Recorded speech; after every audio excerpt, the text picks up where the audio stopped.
Have you ever stopped and wondered how different your life would look if you weren't born where you are now, but in Pakistan? Not as a tourist snapping pictures in front of the Badshahi Mosque, not as an adventurer climbing the Himalayan foothills, but as someone who actually belongs there. Imagine opening your eyes for the very first time in a country of 230 million people, where ancient traditions, crushing hardships, and breathtaking resilience intertwine every single day. Picture a place where cricket is not just a sport, but a national pulse, where family bonds shape your destiny, and where $1 can decide whether you eat or sleep hungry. Your entire reality, your dreams, your fears, your chances would transform. And here's the twist. Some parts would humble you deeply, while others would shock you to your core. Let's start where life begins, your childhood. Pakistan is roughly twice the size of California, yet its population is larger than most continents combined. You might grow up in the buzzing chaos of Karachi, a megacity of 20 million souls. In Lahore, Pakistan's cultural heart with Mughal architecture on every corner, or in a rural village where life still mirrors centuries-old traditions. Your education would hinge on one thing: luck. If you're born into a middle-class family, you might attend private schools with English medium instruction and decent opportunities. But for millions, school is a luxury, with a literacy rate hovering around 60% and poverty affecting nearly 40% of the population.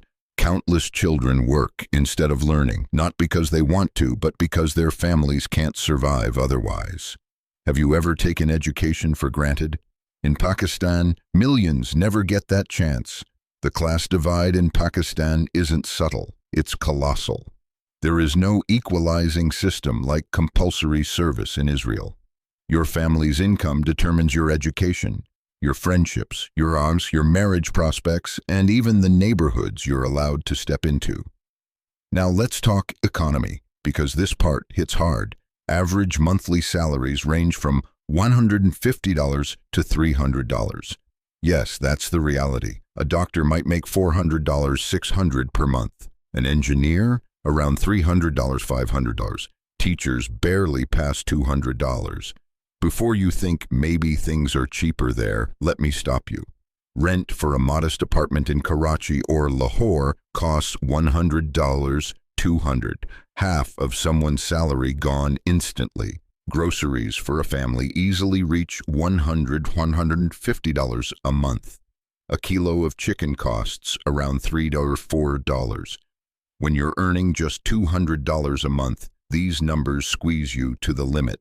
But here's the catch. The elite class lives like royalty. If you're born wealthy, your world resembles an entirely different country. You'd attend top-tier schools, possibly study abroad, drive imported luxury cars, and live behind guarded walls.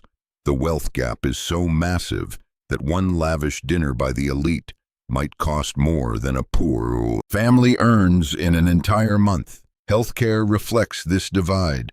Government hospitals, overcrowded, underfunded with long wait times and chronic medicine shortages. Private hospitals are far better, but painfully expensive. A $20, $50 visit sounds cheap until it's a quarter of your monthly income.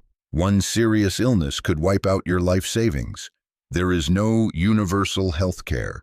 For most families, survival depends on scraping together money, borrowing, or relying on extended relatives. Daily life, filled with obstacles many never imagine. Power outages, known as load shedding, are routine. Electricity may disappear for 2 to 8 hours per day, sometimes even more in scorching summers. You plan your entire life around what hour the lights will return. Water shortages plague millions. Safe drinking water isn't guaranteed. Many rely on costly bottled or filtered water.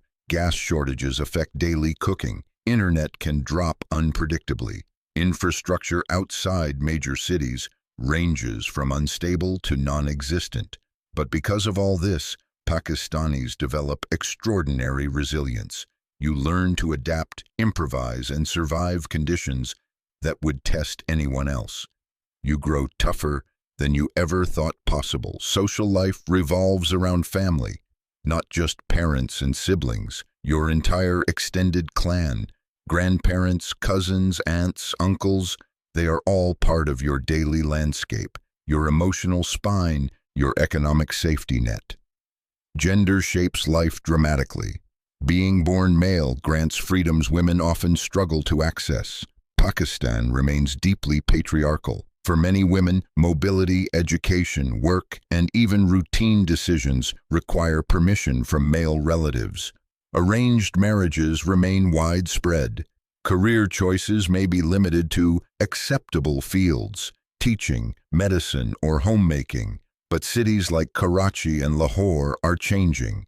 More women attend universities, pursue professions, and challenge old norms every year.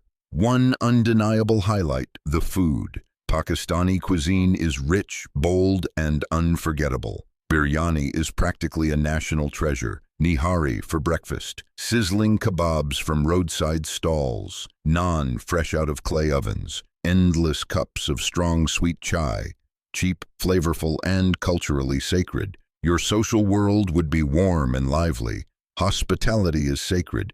Guests are treated like royalty even by families who have very little. You'd rarely feel alone, though privacy might become a rare luxury. Religion is deeply woven into daily life. Pakistan was born as a homeland for Muslims, and Islam shapes everything from law to lifestyle. 5 daily prayers give the day its rhythm. Ramadan transforms the entire country into a collective spiritual experience. Even if you're not personally devout, the society around you is. Security varies by region. Islamabad is considered safe, while other cities face pockets of crime, political unrest, or extremist threats. You develop instinctive alertness, knowing where to go, when to stay indoors, and how to navigate unpredictable situations. Career paths are narrow and fiercely competitive. Unemployment and underemployment are widespread. Even university graduates often struggle to find suitable jobs. Many dream of moving abroad for better pay and stability, especially to Gulf countries, Europe, or North America. Entrepreneurship exists, but it's not easy. You navigate corruption, unstable infrastructure, and mountains of bureaucracy. Yet Pakistanis are inherently entrepreneurial. If you have the determination, you might thrive as a street vendor, small shop owner, or even a tech founder. The digital economy is booming. Freelancing, especially in programming, design, and content creation, allows young Pakistanis to earn international income. A freelancer making $500, $1,000 per month lives significantly better than most professionals with local salaries. Pakistan's geography is breathtaking. Karachi's Arabian Sea coastline, Lahore's historic plains, the northern mountains, some of the most stunning landscapes on Earth. K2, the world's second highest peak, towers here. Hunza Valley looks like a scene from a dream, but most Pakistanis never see these wonders. Travel costs money, something many simply don't have. Summers are blisteringly hot, often above 40 and 4 degrees, sometimes hitting 50 stairs. With regular power cuts, surviving summer becomes an annual endurance test. Winters vary but can be brutally cold in the north. Education quality varies widely. Elite private schools rival Western institutions. Public schools often lack basic resources, books, electricity, desks, even buildings. Some classes are held outdoors. This educational inequality traps families in generational poverty. Higher education exists, but opportunities differ greatly. Top universities are competitive and limited. Many students pursue medicine or engineering, hoping these fields provide stability. But even with degrees, many graduates struggle due to limited job availability. Language becomes one of your greatest strengths. Most Pakistanis are multilingual: Urdu, English, Punjabi, Sindhi, Pashto, Balochi. This linguistic diversity becomes a powerful tool for navigating careers and society. Political instability is part of life. Governments shift, protests erupt and policies change rapidly. Strikes or demonstrations can shut down entire cities. Trust in institutions is low, so people rely on personal networks rather than systems. Corruption is a daily hurdle.